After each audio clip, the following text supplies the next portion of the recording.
मणिपुर एक बार फिर चर्चा में है। हम विवादित ऑडियो क्लिप्स के बारे में तो बात करेंगे ही, लेकिन ये भी बता दें कि अब मणिपुर राज्य में कई तरह से पॉलिटिकल डेवलपमेंट्स भी हो रहे हैं। विवादित ऑडियो क्लिप के बारे में बात करेंगे जो हाल ही में सुर्खियों में आ रहे हैं। द वायर की रिपोर्ट के मुताबिक इस क्लिप में जिसकी आवाज सुनाई दे रही है वो मुख्यमंत्री एन बीरेन सिंह का माना जा रहा है।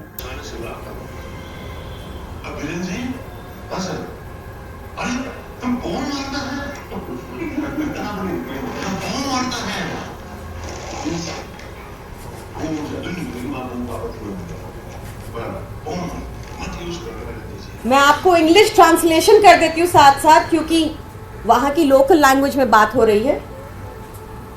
ये इंग्लिश ट्रांसलेशन अवेलेबल है on the tape, therefore I am able to translate.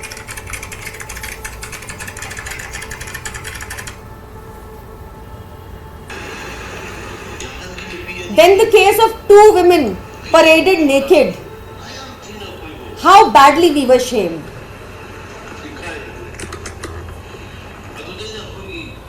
Why didn't even one group come out and assert?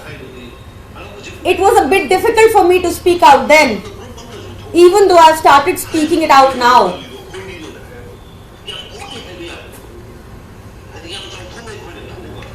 They should have said, where is the proof? How can you say that they were raped? Can you imagine the CM saying this?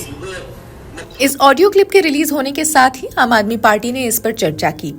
Report के अनुसार ये 48 minute के audio clips 2023 में मुख्यमंत्री के निवास पर record की गई थी। इसमें कथित तौर पर एन बीरेन सिंह संघर्ष के शुरू होने का श्रेय लेते हैं। दावा किया जा रहा है कि उन्होंने गृह मंत्री अमित शाह के बमों के इस्तेमाल के आदेश को नजरअंदाज किया। उन्होंने लोगों को बचाया जिन्होंने राज्य पुलिस के हथियारगारों से हजारों हथियार चुराए। हालांकि मणिपुर पुलिस ने सोमवार को कहा है कि ये ऑडियो क्लिप्स डॉक्टर्ड है और उनकी पुष्टि नहीं की जा सकती है। मुख्यमंत्री एन बीरेन सिंह जो मणिपुर के गृह मंत्री भी है, पुलिस उनके अधीन आती है। मणिपुर में मई 2023 में मैतेई और कुकी जनजातीय समुदाय के बीच ये जातीय संघर्ष शुरू हुआ।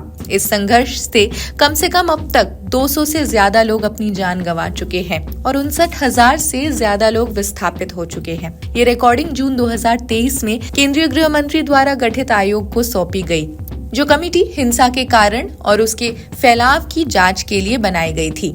पुलिस ने सोमवार को लोगों से अपील की कि वे सोशल मीडिया और कई न्यूज रिपोर्ट्स में फैल रही इस मनगढ़ंत जानकारी और ऑडियो क्लिप पर भरोसा न करें। पुलिस ने चेतावनी दी कि जो भी ऐसी जानकारी फैलाने में शामिल पाया जाएगा उसे कानून के अनुसार सजा दी जाएगी।